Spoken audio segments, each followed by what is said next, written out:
In this video, I'm going to show you how you can plot probabilities showing odds of success on a chart in Excel and also factor in a margin of error. Now, before we jump in, if you're finding these tutorials and tips helpful, don't forget to hit the like button and subscribe, and make sure to enable notifications so you never miss another video. So I'm going to select my two columns here for scenario and odds of success. Go to the Insert tab, select Charts, and I'm just going to go with the default clustered column. Hit OK. And so I've got my values plotted as they normally would appear. But what I can do is go up here and select Add a Chart Element. And under Error Bars, there's an option to select a standard error, a percentage based, or standard deviation based. I'm just going to click on More Error Bar Options because I'm going to need to edit it anyways. But as you can see, you can specify a fixed value for a margin of error. You can set a percentage, use a standard deviation, just use a standard error, or set a custom value. So I'm going to use custom value because I've already specified my margin of error here in column C. So I'm going to go back and select this and select specify value.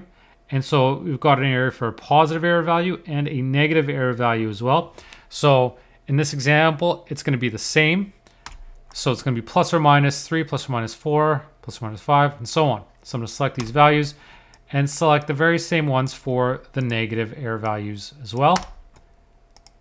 And now you can see now I've got my error values reflecting the margin of error, reflecting a different margin of error dependent on different scenarios.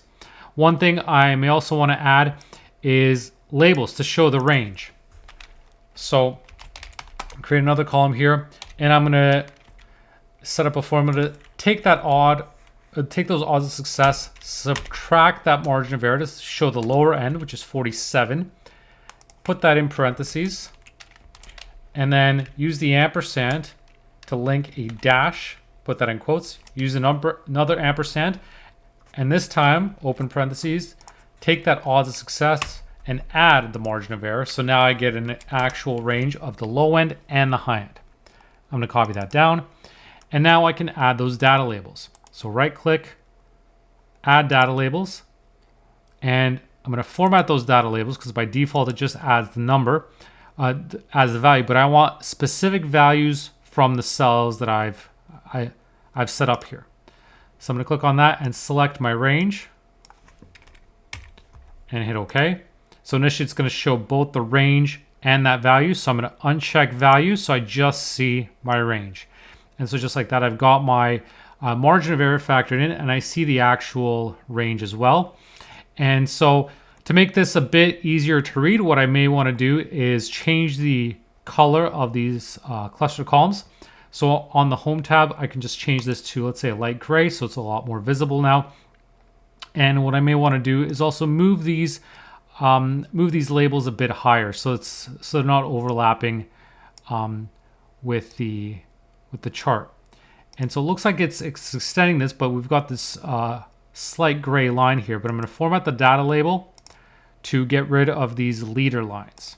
So that way it's a bit cleaner. We get rid of that. And so we just see the values. So if we need to adjust them anywhere, we can do that. And just so it's clear, we can see our range, we can see our values, and the charts as well. The only other things you may want to consider, just some other formatting things. What I like to do is, with any sort of clustered charts, is to format the data series to shrink that gap so there's less white space to about 50%.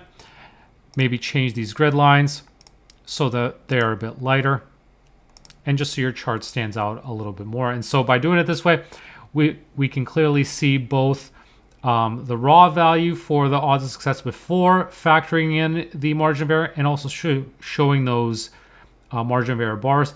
And then also that label showing that range. So it's really clearly defined what that range is. And if you've got that data, maybe potentially get rid of this axis as well, because you've already got the percentage listed on here.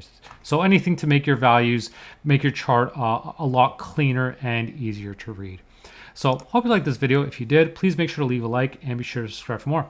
Thanks for watching.